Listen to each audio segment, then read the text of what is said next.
Hello, welcome to divine drops. ഞാനിന്ന് ഒരു ചെറിയൊരു ട്രിപ്പ് അപ്ഡേറ്റ് ചെയ്യാൻ ഓർക്കുന്നു. ഞങ്ങൾ പോയ ലണ്ടൻ ട്രിപ്പ് കോസ്റ്റ് എഫക്റ്റീവായിട്ട് അല്ലെങ്കിൽ കുറച്ച് പൈസയെങ്കിലും സേവ് ചെയ്ത് നമുക്കെങ്ങനെ ഒരു ഗൈഡൊന്നും ഇല്ലാതെ ലണ്ടൻ പോയി ചുറ്റി വരാം എന്ന് ഉള്ള ഒരു വിവരണം തരണമെന്നാണ് ഞാൻ ആഗ്രഹിക്കുന്നത്. അപ്പോൾ കുറച്ച് 2-3 പാർട്ടുകളായിട്ട് ഇടാനായിട്ടേ കഴിയുള്ളൂ. കാരണം ഒരുപാട് സ്ഥലത്ത് ഞങ്ങൾ പോയി. അപ്പം ആ പോയ സ്ഥലത്തൊക്കെ എങ്ങനെയാണ് നമ്മൾ പൈസ സേവ് ചെയ്തത്, അല്ല നമ്മൾ എങ്ങനെയാണ് ഓരോ കാര്യങ്ങൾ വിത്തൗട്ട് ഗൈഡിൽ പോയത് എന്നൊക്കെ ഉള്ളത് എക്സ്പ്ലെയിൻ ചെയ്യാമെന്നാണ് ഞാൻ കരുതുന്നത്.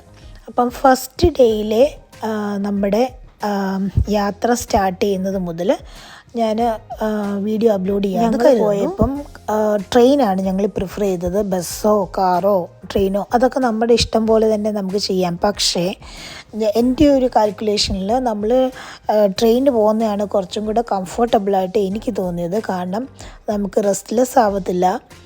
നമുക്ക് കുറച്ച് കാറാണെങ്കിൽ നമുക്ക് പാർക്ക് ചെയ്യുന്നതിൻ്റെ കാര്യങ്ങൾ, അങ്ങനെ കുറച്ച് കാര്യങ്ങളൊക്കെ ഉണ്ടാവുമല്ലോ. അപ്പം അതിൽ നിന്നെല്ലാം രക്ഷപ്പെടാൻ നല്ലൊരു വഴി ട്രെയിനായിട്ടാണ് എനിക്ക് തോന്നിയത്. പിന്നെ ടൈമിംഗ് നമുക്ക് സേവ് ചെയ്യാം. അപ്പം നമ്മൾ പോയത് നമ്മുടെ വീടിൻ്റെ അടുത്ത് തന്നെയുള്ള ട്രെയിൻ സ്റ്റേഷനിൽ നിന്ന് കയറി നേരെ നമ്മൾ വിക്ടോറിയ സ്റ്റേഷനിൽ പോകത്തക്കവണ്ണം ട്രെയിൻ ടിക്കറ്റ് എടുത്തു. ഇനിയും ബാലൻസ് ഉള്ള കാര്യങ്ങൾ ഞാൻ വഴിയേ പറഞ്ഞു തരാം. അതെങ്ങനെയാണ് പൈസ സേവ് ചെയ്തത്, ടിക്കറ്റിന് കോസ്റ്റ് കുറച്ചിങ്ങനെ എടുത്തതെന്നൊക്കെ ഉള്ളത്. എനിക്ക് ഗൈഡൊന്നും ഇല്ലാത്തതുകൊണ്ട് booking.comനെ ആശ്രയിച്ചിട്ടാണ് ഞങ്ങൾ ബുക്കിംഗ് എല്ലാം ചെയ്തത്. അതായത് ഹോട്ടലിൻ്റെ ആണെങ്കിലും അതുപോലെ നമുക്ക് പോകേണ്ട അട്രാക്ഷൻ പ്ലേസുകളെല്ലാം തന്നെ ബുക്ക് ചെയ്തത് booking.comലൂടെയാണ്. അതൊരു 2 months ബിഫോർ തന്നെ ഞാൻ ഹോട്ടൽ ബുക്ക് ചെയ്തു. പിന്നീട് ഒരു 5-6 ദിവസത്തിന് മുമ്പേ നമുക്ക് അല്ലാതുള്ള ടിക്കറ്റ്സ് ഒക്കെ എടുത്തു. അതെല്ലാം സേഫാണ് കേട്ടോ. ഇതിപ്പം നാട്ടിലുള്ളവർക്ക് ഇങ്ങോട്ട് വരുന്നവർക്കാണെങ്കിലും booking.comൽ കൂടെ തന്നെ നമുക്ക് ഇന്ത്യയിൽ നിന്നാണെങ്കിലും നമുക്കിത് ചെയ്യാവുന്ന കാര്യമുള്ളൂ കേട്ടോ. വിത്തൗട്ട് ഗൈഡിൽ നമുക്കിതെല്ലാം തന്നെ നേരത്തെ തന്നെ ബുക്ക് ചെയ്ത് നമുക്ക് പോയി തിരിച്ചു വരാവുന്ന കാര്യം മാത്രമേ ഉള്ളൂ. അപ്പം ഞങ്ങൾ ഇവിടുന്ന് ട്രെയിനിനാണ് പോയിരിക്കുന്നത്. ട്രെയിനിന് ഡിസ്കൗണ്ടിന് വേണ്ടിയിട്ട് ഞങ്ങൾ 2 ടുഗദർ കാർഡ് എടുത്തിട്ടുണ്ട്. അത് നമുക്ക് റെയിൽവേ സ്റ്റേഷനിൽ പോയിട്ട് അന്വേഷിക്കുമ്പോൾ നമുക്ക് മനസ്സിലാവും എങ്ങനെയാണ് നമുക്ക് ആവശ്യമുള്ള ഡിസ്കൗണ്ട് കാർഡ് കിട്ടേണ്ടതെന്ന്. അതനുസരിച്ച് ഞങ്ങൾക്ക് എടുത്തേക്കുന്ന കാർഡ് 2 ടുഗദർ കാർഡാണ്. പക്ഷേ 2 പേരും ഒരുമിച്ച് പോകുമ്പോൾ മാത്രമേ അത് ആപ്ലിക്കബിൾ ആവത്തുള്ളൂ. ഞങ്ങൾ സമ്മർ ടൈമിലാണ് പോയത്. അതുകൊണ്ട് ട്രെയിൻ ടിക്കറ്റ് കോസ്റ്റ്ലി ആയിരുന്നു. ഞാൻ പിന്നെ ബസ്സൊക്കെ നോക്കിയിരുന്നു. പക്ഷേ ബസ്സിനകത്ത് നമ്മൾ അത്രയും കുറച്ച് നേരം കൂടെ കൂടുതലിരിക്കണം, 4.5 മണിക്കൂറോളം ഇരിക്കണം. ട്രെയിനകത്താണെങ്കിൽ 2.25 മണിക്കൂർ ഇരുന്നാൽ മതി. അപ്പം നമുക്ക് പെട്ടെന്ന് തന്നെ തിരിച്ചു വരാമല്ലോ.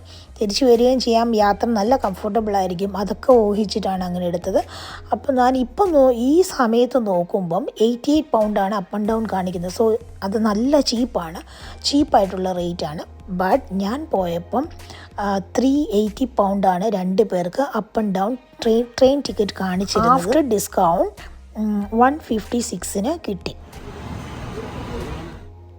അപ്പം ഞങ്ങളുടെ അടുത്ത സ്റ്റേഷനിൽ നിന്ന് ഞങ്ങൾ കയറി പാഡിങ്ടണിൽ ഇറങ്ങി. പാഡിങ്ടണിൽ നിന്ന് അണ്ടർഗ്രൗണ്ട് ട്രെയിൻ എടുത്ത് നമ്മൾ പ്രോപ്പർ ലണ്ടനിൽ ഇറങ്ങി.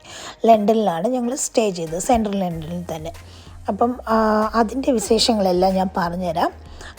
നേരത്തെ തന്നെ ഞാൻ പറഞ്ഞില്ല, booking.comന് നമ്മൾ ഓൾറെഡി എല്ലാം സെറ്റാക്കി വെച്ചിരുന്നു. അതുകൊണ്ട് ഞങ്ങളൊരു രാവിലെ 9 മണിക്ക് ഇവിടുന്ന് യാത്ര തിരിച്ചു. ഒരു ഉച്ചയോടുകൂടി അവിടെ എത്തി.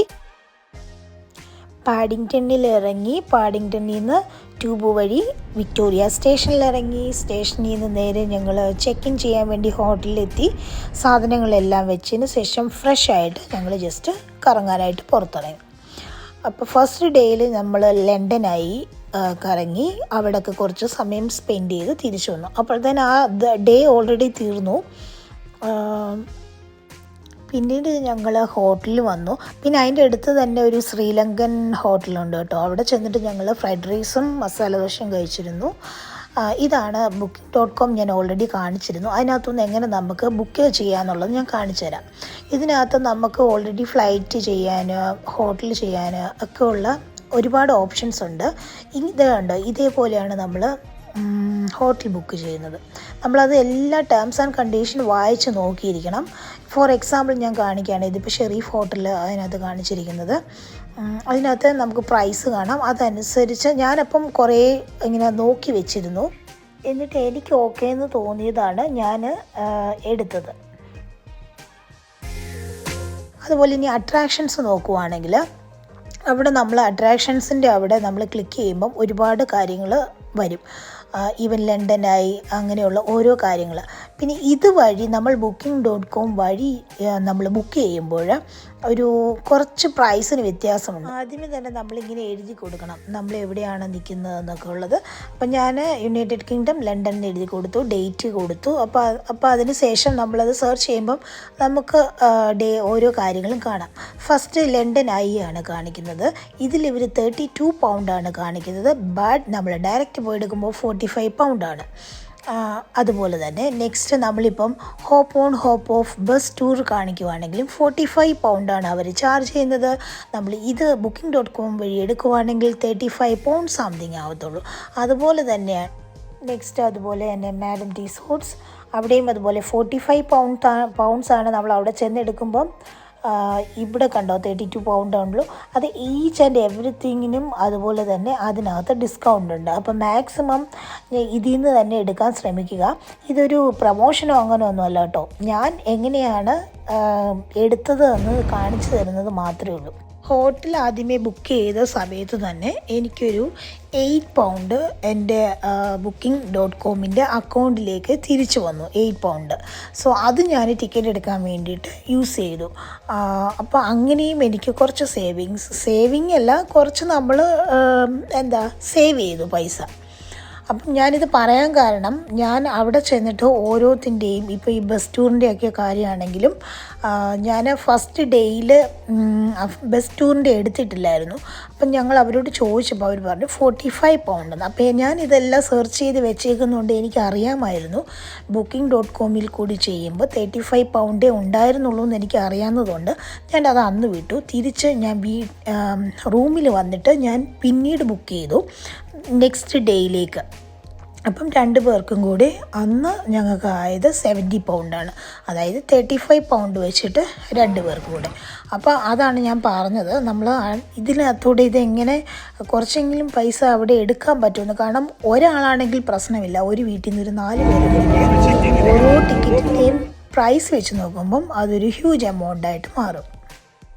അതായത് നമ്മൾ booking.comൽ കൂടി ലണ്ടൻ ഐയിൽ നമ്മൾ ബുക്ക് ചെയ്യുമ്പം 32 പൗണ്ടും നോർമലി 45 പൗണ്ട് ആകുമ്പോൾ തന്നെ ഒരാൾക്ക് 13 പൗണ്ടോളം അവിടെ സേവ് ചെയ്യാൻ പറ്റുന്നുണ്ട്. 2 പേരാകുമ്പോഴത്തേന് അത് ഏകദേശം എത്ര പൗണ്ടായി?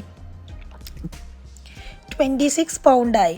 ആ 26 പൗണ്ട് കൊണ്ട് നമുക്ക് അടുത്ത മറ്റെന്തെങ്കിലും ബുക്ക് ചെയ്യാൻ പറ്റുമല്ലോ. അപ്പോൾ അങ്ങനെ നമുക്ക് നോക്കി സേവ് ചെയ്ത് ഓരോ കാര്യങ്ങളും ചെയ്യാൻ പറ്റും. നമ്മളിപ്പോൾ ഗൈഡ് ഉണ്ടെങ്കിൽ തന്നെ ഗൈഡിന് നമ്മൾ എക്സ്ട്രാ പൈസ കൊടുക്കേണ്ടി വരും. നമ്മൾ ഈ booking.com വഴി ബുക്ക് ചെയ്യുമ്പോൾ ഓൾറെഡി അതിനകത്ത് റെസിപ്റ്റും എല്ലാ കാര്യങ്ങളും കാണും. നമ്മൾ ആ സ്ഥലത്ത് ചെല്ലുമ്പോൾ നമ്മൾ പിന്നെ ക്യൂവിലൊന്നും ഒത്തിരി നിൽക്കേണ്ടി വരത്തില്ല. അവർ വന്ന് സ്കാൻ, നമ്മുടെ ഫോണിൽ അതിൻ്റെ റെസിപ്റ്റ് കാണും, അല്ലെങ്കിൽ മെയിലിൽ വരും. അപ്പോൾ അതവർ സ്കാൻ ചെയ്ത ഉടനെ തന്നെ നമുക്കകത്തേക്ക് പോകാനുള്ള കാര്യങ്ങൾ അവർ ചെയ്തു തരും. അപ്പം വലിയ ക്യൂവിലൊന്നും നിൽക്കേണ്ട വരില്ല. അല്ലെങ്കിൽ നമ്മൾ ഓരോ സ്ഥലത്തും പോയിട്ട് ക്യൂ നിന്ന് ടിക്കറ്റ് എടുക്കേണ്ടി വരും. അപ്പോൾ അത്രയും സമയം നമുക്ക് പോവുകയാണ് ചെയ്യുന്നത്. അപ്പോൾ ഇതൊരു നല്ല ഓപ്ഷനാണ്. വേറെ ആർക്കെങ്കിലും വേറെ ഏതെങ്കിലും വഴി ഇങ്ങനെയൊക്കെ നമുക്ക് ബുക്ക് ചെയ്യാൻ പറ്റും എന്നുണ്ടെങ്കിൽ നിങ്ങൾ തീർച്ചയായിട്ടും കോമൻറ്റ് സെക്ഷനിൽ കോമൻറ്റ് ചെയ്യണം കേട്ടോ. അതെല്ലാവർക്കും ഉപയോഗമാകുമല്ലോ. അപ്പം നെക്സ്റ്റ് ടൈമിൽ എനിക്കും അത് യൂസ്ഫുള്ളാവും. അങ്ങനെ ഫസ്റ്റ് ഡേ തന്നെ നമ്മൾ ജസ്റ്റ് ലണ്ടൻ എല്ലാം നന്നായിട്ട് കണ്ടു. അതിലെ കൂടെ ഒക്കെ കുറേ നേരം നടന്നു, കുറേ ഫോട്ടോയും പിക്ചേഴ്സൊക്കെ എടുത്തു. ഞങ്ങൾക്ക് നന്നായിട്ട് ആസ്വദിക്കാൻ പറ്റി. കാരണം നമുക്ക് അങ്ങനെ ടൈം റെസ്ട്രിക്ഷനൊന്നും ഇല്ലാത്തതുകൊണ്ട് തിരിച്ച് വൈകുന്നേരം ആയപ്പോഴത്തേന് റൂമിൽ ചെന്നു. ഞാൻ പറഞ്ഞില്ലേ അടുത്ത ശ്രീലങ്ക കടയിൽ നിന്ന് ഫുഡ് കഴിച്ചിരുന്നു. അതിന് ശേഷം റൂമിൽ ചെന്നു, സ്വസ്ഥമായിട്ട് അവിടെ ഇരുന്നു. അങ്ങനെ അന്നത്തെ ദിവസം തീർന്നു. ഈ നെക്സ്റ്റ് വീഡിയോ ആയിട്ട് ഓരോ സ്ഥലങ്ങളിൽ പോകുന്നത് ഞാൻ അപ്ഡേറ്റ് ചെയ്തു തരാം. വീഡിയോ ലോങ് ആവുന്നതുകൊണ്ട് ഞാൻ നിർത്തുവാണ്. നെക്സ്റ്റ് വീഡിയോ ആയിട്ട് കാണാം. Thank you for watching me. By.